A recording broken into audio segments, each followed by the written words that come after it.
Bonjour Myriam, Bonjour Alain.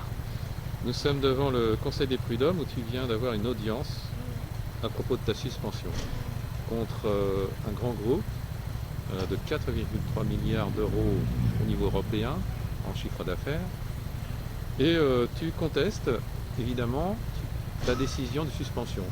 Alors Ouais. déjà, quel est ton ressenti? Alors, je remercie déjà mon avocat qui m'a défendu, qui prend à bras le corps cette problématique des soignants suspendus, et pas que soignants, des suspendus en général. Et c'est vraiment une personne qui m'a très bien défendue, puisque lui, il est resté vraiment sur la loi, l'article 14 de la loi du 5 août 2021. En disant que mon employeur n'a pas fait l'effort de me trouver un autre poste pour pouvoir Pour vivre simplement. pour que je reste en fait une salariée digne de ce nom et que qu'on me jette pas comme ça comme une moins que rien, sans salaire, sans rien. Donc mon avocat est vraiment resté sur cette loi-là. Le 10 Alors, octobre. tu es ergothérapeute de métier Ouais. et tu es donc suspendu depuis bon, globalement plus d'un an. Bah Sans ouais. salaire, enfin on te verse des aumônes en gros, quoi. Donc il a Grâce bien, à mon arrêt. Grâce à mon arrêt. oui, grâce à ton arrêt maladie, tu es en arrêt maladie, ce qui, on va dire, permet de un petit peu subvenir à tes besoins. Voilà, donc lui demande la réintégration avec les salaires rétroactifs. Et on va attendre la décision. On aura le jugement au mois de décembre. Euh, Début décembre. Début décembre. Voilà. Alors, on va un petit peu détailler, si tu veux bien, Ouais. vite, le compte rendu de ce qui s'est passé. Euh, L'avocat de la partie adverse a souligné le fait que ce n'était pas une affaire d'argent. Néanmoins, avec un tel chiffre d'affaires, on peut considérer que bah, c'est quand même l'argent qui a une place assez importante. Oui, tout Et à il a fait. donc invoqué le fait que de réintégrer un soignant suspendu aurait été contre la loi, la fameuse loi du 5 août 2021, qui lui aurait suscité à ce grand groupe milliardaire une petite amende, donc avec récidive, plus un an d'emprisonnement. Voilà. Euh, Malgré ça, est-ce que tu dois continuer à te battre? Évidemment. Évidemment. Ah, évidemment. Et puis l'employeur n'a vraiment pas fait l'effort du tout de me trouver une solution. Et ce que disait l'avocat de la partie adverse, en fait, il m'a mis dans la position de la personne égoïste, de la salariée égoïste qui refusait de se faire vacciner, donc qui mettait en porte-à-faux l'employeur, et que du coup,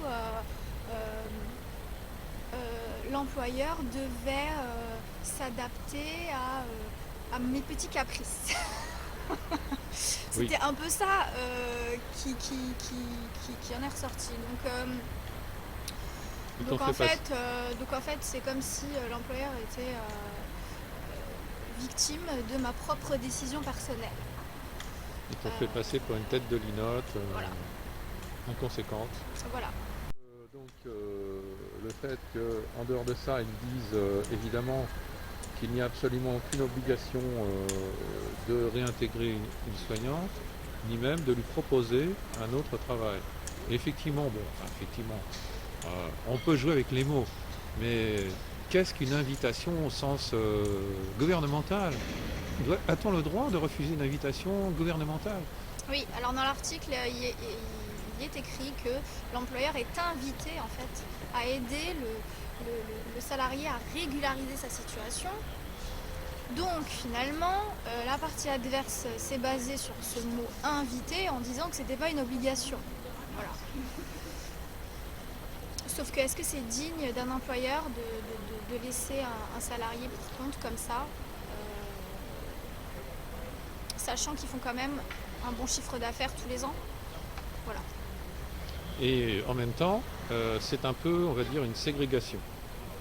il n'y avait aucun lieu, même c'est illégal de faire un traitement différencié. C'est pourtant le cas avec les suspendus. Donc cette loi finalement est un peu en porte-à-faux par rapport à l'obligation qu'il y a de ne pas faire de ségrégation. Donc théoriquement, un employeur n'ayant pas le droit de suspendre, sauf par rapport à cette loi, sans donner finalement les clés d'un autre emploi, on va dire. Ce qu'on appelle un reclassement. Oui, un reclassement. Oui, un reclassement. Ils sont dans la capacité, en tout cas mon employeur, je ne vais pas citer leur nom, parce que j'en ai deux, mais c'est le même groupe. Mais mon employeur emploie énormément de salariés sur le plan national et sur le plan européen, et que franchement, honnêtement, ils auraient pu me trouver une solution, mais ils l'ont pas fait. Ils n'ont fait aucun effort. Rappelons qu'à Sète et à Montpellier, il y a déjà eu, ça fait jurisprudence, des décisions de réintégration avec versement rétroactif des salaires. Décision, bien sûr, les employeurs ont fait appel de ces décisions, mais pour l'instant, les décisions provisoires courent toujours. Ce qui veut dire que les soignants suspendus ne sont plus suspendus, mais réintégrés et ont des salaires. Oui, tout à fait. Puis après, les employeurs ont fait appel, mais en tout cas, dans la cour d'appel où on a été là récemment à Paris, l'employeur ne contestait pas la rétroaction des salaires, mais il contestait la réintégration. Donc déjà, si on arrive à avoir déjà la rétroaction des salaires, ce qui est mon objectif premier, c'est un grand pas. Après, pour la réintégration, on verra. Mais déjà, qu'on nous rende notre salaire, parce que vraiment, on était dans la misère. Donc, et on est les oubliés, on est vraiment les oubliés, c'est le mot. Les gens ne sont pas au courant que ça continue. Et on peut pas laisser faire ça, quoi, c'est pas possible. Il y a donc la conclusion fin décembre, pardon. Et toi, par rapport à la décision adverse, on a demandé à ce que tu sois condamné, débouté de ta demande d'avoir justice et gain de cause finalement, et 3 500 € d'amende. Voilà, donc voilà, c'est ce que la partie adverse demande que je leur verse 3 500 €. Et à la fin, quand mon avocat a dit qu'il demandait d'abord la rétroaction des salaires avant la réintégration, l'avocat de la partie adverse a dit « Oh, c'est qu'une question d'argent, vous demandez que l'argent ».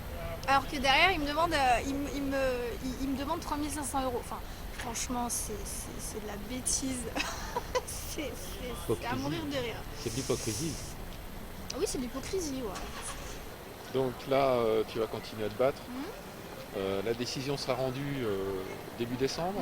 C'est ça, j'attends le jugement début décembre. On sera là, évidemment. Et puis, on te souhaite, Myriam, beaucoup de succès. Et d'être réintégré, de gagner la victoire.